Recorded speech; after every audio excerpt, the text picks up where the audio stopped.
Okay, so second type का जो graph है हमारे पास वो है डिमांड एंड सप्लाई की diagram. Right, demand and supply की डायग्राम में आपको पता होना चाहिए डिमांड कर्व नेगेटिवली स्लोप्ड होता है। किस तरह से स्लोप्ड होता है इसको देख लेते हैं। This is we have to draw axis first of all. On X we show quantity. अच्छा, पिछला जो डायग्राम था पीपीसी का, वहाँ दो गुड्स हम शो कर रहे थे। डिमांड एंड सप्लाई के डायग्राम या इक्विलिब्रियम के डायग्राम जब हम बनाते हैं तो एक तरफ क्वांटिटी और दूसरी तरफ हम प्राइस शो करते हैं। ठीक है, सो डिमांड कर्व हमारा नेगेटिवली स्लोप्ड होता है, इस तरह से नीचे की तरफ आता है, और सप्लाई कर्व अपवर्ड स्लोप्ड होता है लाइक दिस। जहाँ पे डिमांड एंड सप्लाई मीट कर जाएंगे इक्विलिब्रियम पॉइंट हमारा यहाँ पे बन जाता है, and this is the equilibrium quantity in the market. Let's say 100 unit sale हो रहे हैं, और this is the price, equilibrium price, जिसको हम मार्केट प्राइस भी कहते हैं। लेट्स से ये $10 है। नंबर्स में भी लिख सकते हैं और वेरिएबल्स में भी लिख लेते हैं। प्राइस पी लिख दें या फिर $10 लिख दें, क्यू लिख दें या 100 यूनिट्स लिख दें, ये आपकी मर्जी है। ये मैं रैंडम नंबर्स लिख रहा हूँ, आप भी इसी तरह से कुछ अज्यूम कर सकते हैं। अच्छा, ये बेसिक ग्राफ है।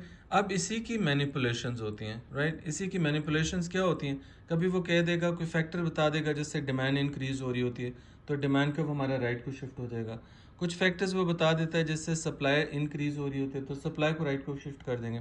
बेसिक प्रिंसिपल है, डिमांड हो चाहे सप्लाई, इंक्रीज करें तो राइट को शिफ्ट हो जाते हैं, डिक्रीज करें तो लेफ्ट को शिफ्ट हो जाते हैं। अच्छा, इन कॉन्सेप्ट्स के बारे में ये वाली बुक्स भी हैं, आप लोग यूज़ किया करें इनको। ये आप देख रहे हैं, ये वाली बुक भी है, और टॉपिकल पेपर 1 और 2 की बुक्स भी हैं। बहुत यूज़फुल बुक्स हैं, आपको हेल्प करेंगे। अच्छा, अब आपके पास डिमांड अगर इंक्रीज़ करे तो डिमांड में क्या चेंज आएगा, डिमांड कर्व राइट को चला जाएगा। अच्छा, एग्जामिनर क्लियरली ये आपको कभी भी नहीं कहेगा कि डिमांड इंक्रीज होगी, आपको कोई फैक्टर बताएगा। फॉर एग्जांपल वो कहते हैं कि there is increase in consumers income, तो इक्विलिब्रियम पे क्या चेंज आएगा। तो अब इनकम हमें पता है कि डिमांड का फैक्टर है। इसी तरह से अगर वो कहे टेस्ट एंड ट्रेंड्स बढ़ गए हैं प्रोडक्ट के लिए, तो ये किस चीज़ को अफेक्ट करेगा, ये भी डिमांड को अफेक्ट करेगा। इसी तरह से अगर वो कहे कि पॉपुलेशन इंक्रीज़ होगी तब भी डिमांड इंक्रीज़ हो जाएगी। सो डिमांड किसी भी वजह से इंक्रीज़ हो तो डिमांड कर्व राइट को चला जाता है, इधर आ जाता है, D1 पे आ जाएगा, और इक्विलिब्रियम पॉइंट हमारा ऊपर चला जाएगा E से E1 पे, एंड इक्विलिब्रियम क्वांटिटी हमारी Q से Q1 तक बढ़ जाएगी। लेट्स से ये 120 हो जाती है, और इधर इसको हम प्राइस को इधर कनेक्ट कर देंगे तो P1 प्राइस हो जाएगी। लेट्स से ये $12 है, तो प्राइस बढ़ गई और साथ में क्वांटिटी भी इंक्रीज़ हो गई। सो ये डिमांड बढ़ी थी किसी नॉन प्राइस फैक्टर की वजह से, जिसने इक्विलिब्रियम को अपवर्ड मूव कर दिया। नए इक्विलिब्रियम पे जब हमने देखा तो प्राइस ऊपर चली गई और क्वांटिटी भी हमारे पास इंक्रीज़ कर गई। और इसी तरह अगर वो एग्जामिनर आपको देता है कोई डिमांड का फैक्टर जिसमें डिमांड कम होती हुई आपको लग रही हो कि ये फैक्टर डिमांड को डिक्रीज़ कर देगा, जैसे फॉर एग्जांपल किसी सर्टन किस्म के जूस की खातिर अगर गवर्नमेंट अनाउंस करती है कि ये जूस लोगों के लिए हेल्दी नहीं है, तो उस जूस की डिमांड पे क्या फ़र्क पड़ेगा, वो डिमांड उसकी डिक्रीज़ हो जाएगी। राइट, सो डिमांड डिक्रीज़ होगी, या फिर किसी प्रोडक्ट का फैशन ख़त्म हो जाए, ट्रेंड ख़त्म हो जाए, या फिर लाइक वेदर चेंज हो जाए। लेट्स से कि ये जैकेट्स का हम डिमांड एंड सप्लाई डायग्राम बना रहे थे, अब वेदर समर सीज़न आ गया, तो समर सीज़न में कौन जैकेट्स यूज़ करता है, डिमांड कम हो जाएगी डेफिनेटली। इसी तरह से जब डिमांड कम होगी तो डिमांड कर्व हमारा लेफ्ट को चला जाएगा, इधर आ जाएगा, D से D2 पे आ जाएगा।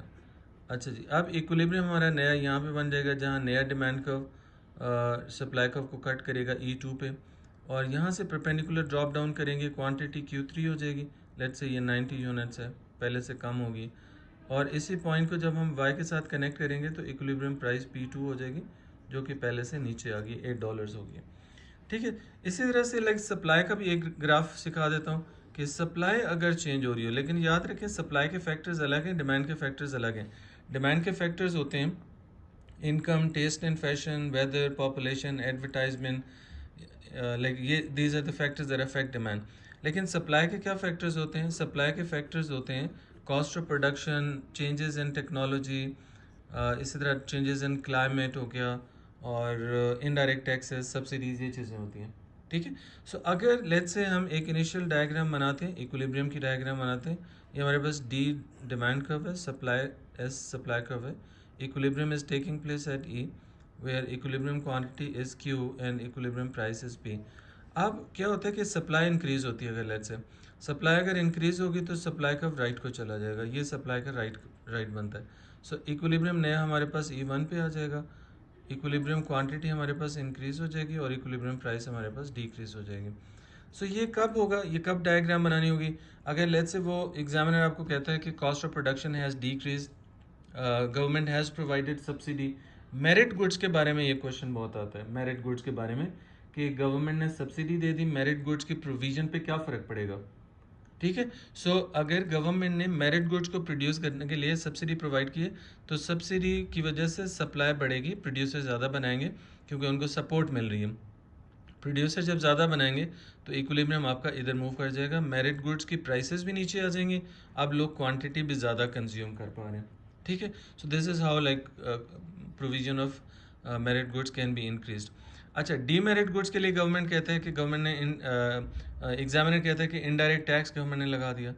तो डीमेरिट गुड्स ऐसी प्रोडक्ट्स होती हैं जो हार्मफुल होती हैं, उन पे इनडायरेक्ट टैक्स गवर्नमेंट लगाएगी तो सप्लाई कम हो जाएगी। अगर ये अज्यूम करें कि ग्राफ डीमेरिट गुड्स के लिए आप बना रहे हैं, गवर्नमेंट ने इनडायरेक्ट टैक्स लगा दिया तो सप्लाई का हमारा इधर आ जाएगा, ठीक है, S2 की तरफ आ जाएगा। एंड अगेन इक्विलिब्रियम आपका मूव कर जाएगा E2 पे, यहाँ से परपेंडिकुलर ड्रॉप डाउन करेंगे तो क्वांटिटी आपको नई मिल जाएगी Q2 जो पहले से नीचे आ गई, और प्राइस आपकी इंक्रीज़ करके P2 तक जो पहले से ज़्यादा होगी। सो ये 4 डायग्राम्स हैं, अगेन इन पे फोकस कर लें, आपको बस वहाँ पे फैक्टर समझ आ जाना चाहिए कि डिमांड का फैक्टर है या सप्लाई का फैक्टर है। आप इसको दोबारा से प्ले करके सुन लें, मैंने क्या बताया कि डिमांड के फैक्टर्स कौन से होते हैं, सप्लाई के कौन से होते हैं।